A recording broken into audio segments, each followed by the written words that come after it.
আমরা এখন খুবই ব্যস্ত এবং খুবই একা। আমরা কেউই আর বেশি দিন বাঁচব না। বেশি দিন আর ভোরের শীতল মাটিতে হাঁটব না। আকাশ দেখব না।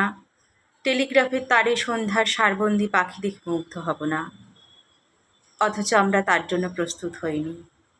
কেউ কেউ বাড়ি তুলেছি, সাদা দেয়ালে সবুজ জানালা বসিয়েছি, গন্ধরাজ লেবুর চারা বসিয়েছি উঠোনে। কেউ কেউ সেই বুড়ো জেলেটার মতো নাকে বঁড়শির নথ পড়া অদৃশ্য মাছের টানে মধ্য সমুদ্রের অপার অন্ধকারে ভাসছি। আমরা আর বেশি দিনে পৃথিবীতে বাস করব না। আর বেশি দিন সন্তান সন্ততির মুখ দেখব না। সদ্য তোলা ইলিশের মতো ভোর দেখব না। অথচ আমরা এখনো প্রস্তুত হইনি, এখনো খুবই ব্যস্ত। শুনলেন কবি মৃগাঙ্ক রায়ের কবিতা আমরা কজন। কবিতা পাঠে আমি মৌমিতা পাল।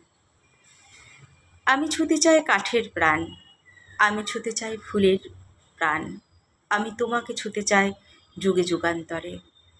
আমি তোমাকে ছুঁতে চাই হাওয়ায়, আমি তোমাকে ছুঁতে চাই জলে, আমি তোমাকে ছুঁতে চাই আলোয় অন্ধকারে, ছুঁতে চাই আমার বেদনায়, ছুঁতে চাই যেখানে নদীরা মিলল না, ছুঁতে চাই যেখানে নদীরা মিলবে, ছুঁতে চাই যেখানে বৃথায় কেঁদে মরল মৃত দুর্গের পাষাণ, তবু এগিয়ে এলো না দূরে সরে যাওয়া সমুদ্র।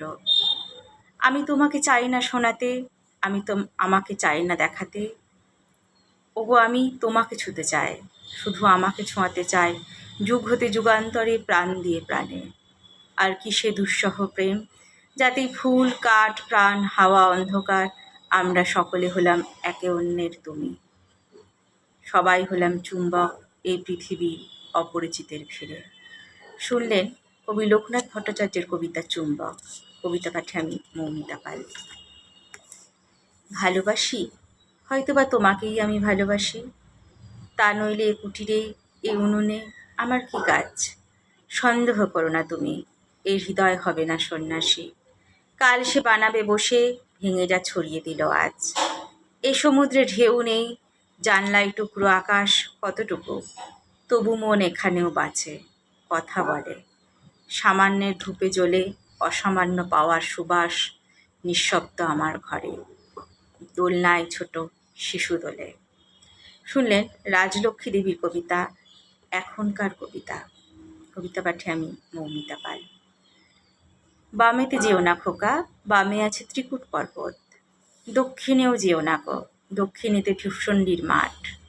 তার চেয়ে থাকো ঘরে, জানলাটা মুক্ত করে, দেখো দূরে শ্যামল ঘাসের গুচ্ছ পলাশ শিমুল, শোনো টিয়া হরিয়াল কাকাতুয়া কোয়েলের গান, স্নান করো কাকচক্ষ নদী জলে দিঘি সরোবরে। শোনো গান, এদেশের মাটির সে গান, দেশের হৃদয় থেকে উৎসারিত আষাঢ়ে নদীটির মতো, যা তোমাকে কাছে ডাকে আয় আয় বলে। দেখো মাকে কি সর্বংসহা, কি পবিত্র, সুখে দুঃখে কি বিমল হাসি তার, ভুবন মোহিনী রূপে তোমাকে উন্মনা করে। কখনো যোদ্ধা হও, কবি হও, শিল্পী দার্শনিক হও, নশ্বর ভুবনে। কবি আশরাফ সিদ্দিকীর কবিতা সন্তানের প্রতি। কবিতা পাঠে মৌমিতা পাল। নমস্কার।